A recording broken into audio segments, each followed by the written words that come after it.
ज्ञानचंद जी दोबारा बोल दो जी। हाँ जी, ज्ञानचंद चौहान जी से निवेदन करूंगा कि वो भी अपनी बात रखें।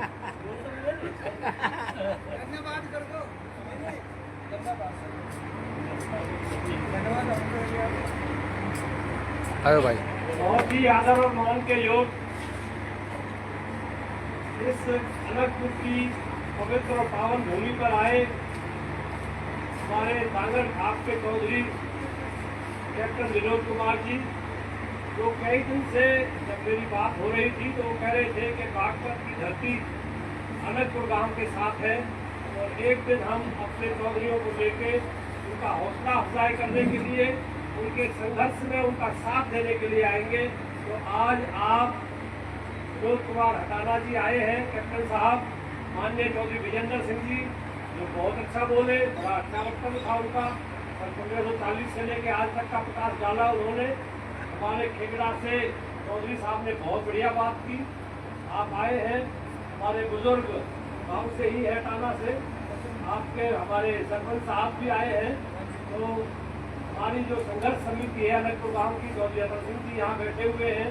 जय भगवान जी, जिसका आपसे संपर्क होता रहा है और आज का संचालन जो भाई कर रहे हैं बड़ा अच्छे शब्दों में कर रहे हैं। तो आज हम अपने अनंतपुर गांव और हरियाणा की तरफ से जो बागपत की भूमि से चलकर हमारे सहयोग के लिए, हमारे आंदोलन और धरना को तेज करने के लिए आए हैं, जो हमें हिम्मत देने के लिए आए हैं, जो हमें मजबूत रहने के लिए आए हैं, और जो हमारे से कह रहे हैं कि संघर्ष में हम आपके साथ हैं और आप संघर्ष करो, जीत आपकी होगी। हम आपका स्वागत करते हैं, आपका अभिवादन करते हैं, आपका धन्यवाद करते हैं कि आपने समय निकालकर जो बागपत की भूमि से आप आए हैं, आपका बहुत बहुत शुक्रिया अदा।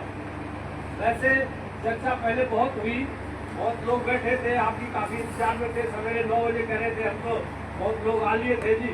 अब खाना खाने के लिए भी कुछ चले गए कि जी बहुत देर हो गई, शायद कहीं रास्ता जाम आपको हो गया था, आपने टेलीफोन से ही बताया था।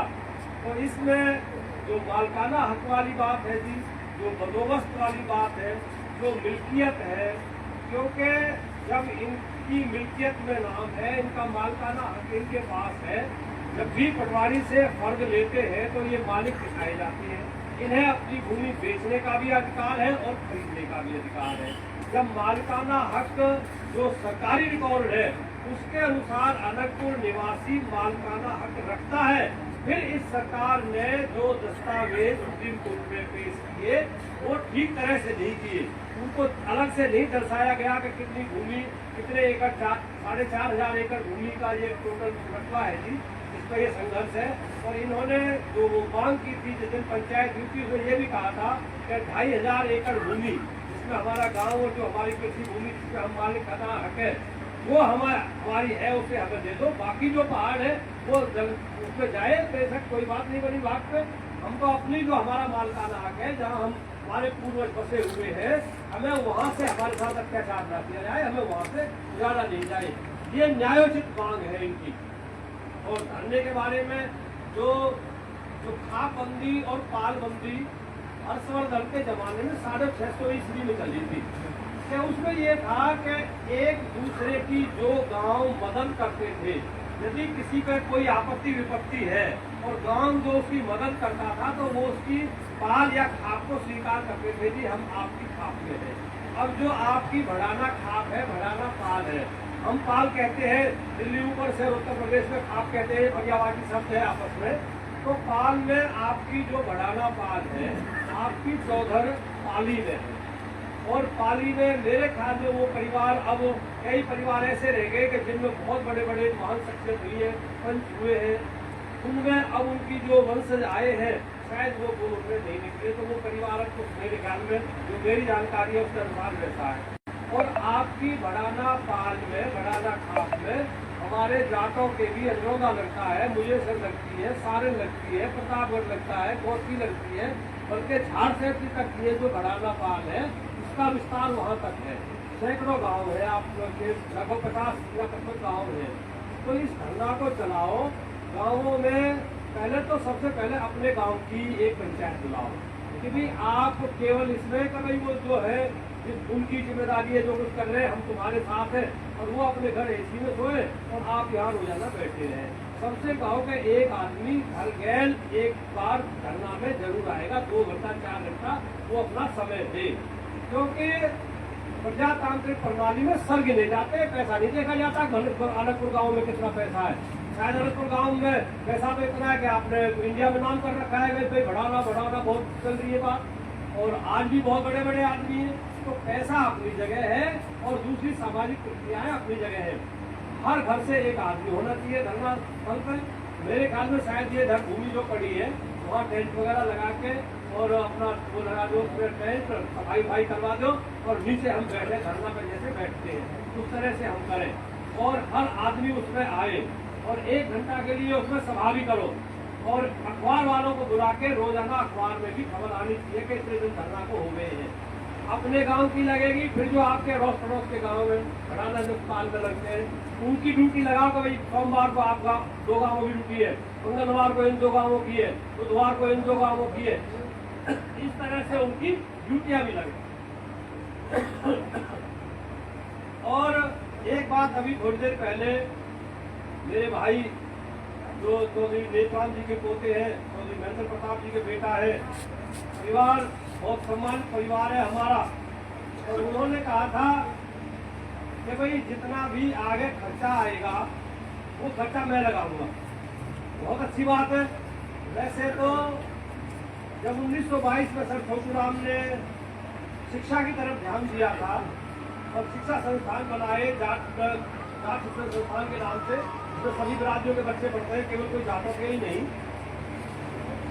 बाजूराम सेठ जाट था लेकिन उसको सेठ की उपाधि दी गई थी क्योंकि उन दिनों में 52 लाख 1922 में 52 लाख का उसने दान दिया था। उनके नाम हम आज दानियों में लेते हैं, भाई कर्मदानी जैसे दानी हुए हैं वो। आज हमारे भाई साहब ने भटाला चौधरी महेंद्र प्रताप जी के बेटा जो बैठे उन्होंने कहा भाई सारा पैसा इसमें जो खर्चा होगा मैं लगाऊंगा, और आप सबने ताली भी बजाई थी गाँव वालों ने। पर भाई मेरी थोड़ी सी और बात रही है कि चाहे अपना भाई है चाहे कोई और है, अगर कुछ बात अलग सी लगती है तो मैं उसका वो कह देता हूँ ना ऐसा। ये तो इनका बहुत बहुत धन्यवाद, बहुत बड़ा फल की बात है, उन्होंने सारे पैसे की कह दी। और गांव वाले भी ताली नहीं बजाओ, तुम भी मान लो 10 लाख खर्चा होता तो 2 लाख तैयारी की जाए तो ये होगा कि सबने सम्मिलित करके लगाया। चौधरी चेतीलाल वर्मा हमारे छत्तीसगढ़ वाले, हमारे गांव के रहने वाले, बहुत बड़े उद्योगपति हैं, विदेशों में जिनके उद्योग धंधे चले हुए।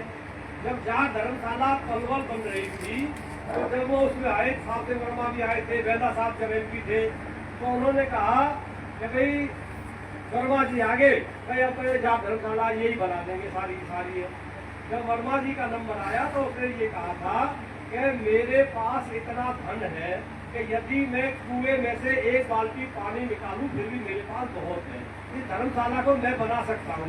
लेकिन क्या होगा कि ये जहाँ धर्मशाला चेतीलाल वर्मा ने बनाई थी, भाई चाहे 10 रुपया हो चाहे 1 रुपया हो, बिरादरी उसमें सहयोग देगी, जितना बाकी धन लगेगा वो सारा मैं लगाऊंगा। तो इसका मतलब उनका ये था कहने का कि वो ये समझ जाएगी कि ये सबकी है।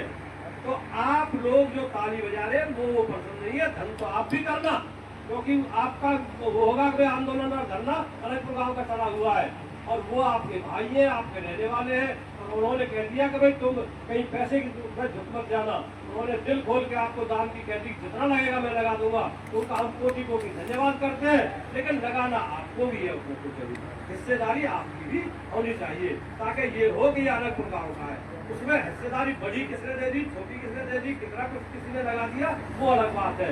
तो मैं हमारे माननीय मंत्री जी के बेटा बैठे, आप इसमें वैसे मैं सोच रहा जी कि भाई मेरी कोई बात कह दी है, ये एक सामाजिक प्रक्रिया होती है। इसमें ये होता है कि ये जो धरना है ये सबका मिलके चल रहा है। उसमें जो ये हमारे ऊपर ये लगाते हैं आरोप कि ये तो कांग्रेसियों का है या ये तो किसी चंगुल कुछ आदमियों के चंगुल में आ गया है या इनको भड़काने वाले बहुत पहुंच रहे हैं, फिर ये भी कहेंगे कि वो कुछ नहीं कर रहे थे, वो तो धन दे के वो प्रताप जी के बेटा गए और उन्होंने धन दे दिया और कुछ खाने वाले वहाँ बैठे और कोई आ नहीं रहा।